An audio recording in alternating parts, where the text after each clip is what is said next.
எங்கே போய் ஷூட் பண்ணோம்னா மைசூர் போகிற வழியில் அங்கே மட்டும் தான் மிச்சம் இருந்துச்சு நான் சீசன்ல. என்னன்னா அவனுக்கு அந்த உள்ள டூரிஸ்ட் போவாங்கல்ல, அவங்களுக்காக சூரியகாந்தியை வளர்த்துட்டு இருக்கான்.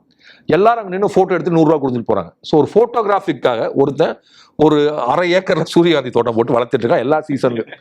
எல்லாரும் இறங்கி அந்த சூரியகாந்தி தோட்டத்துல ஒரு ஃபோட்டோ எடுத்துட்டு போயிடறாங்க. யாரும் சூரியகாந்தி கையில கொண்டு போக முடியாது, பெருசு கார்ல வைக்க முடியாது.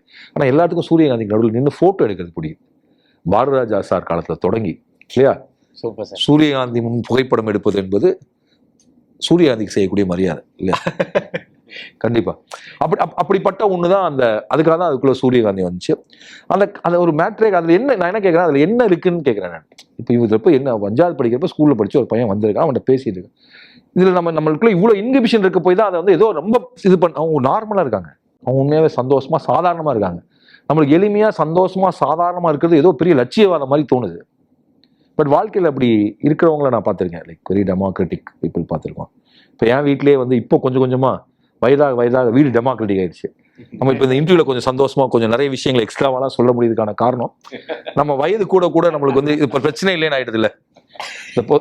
அப்படி வயது ஒரு பயங்கரமான ஒரு விடுதலையை கொடுக்கும்.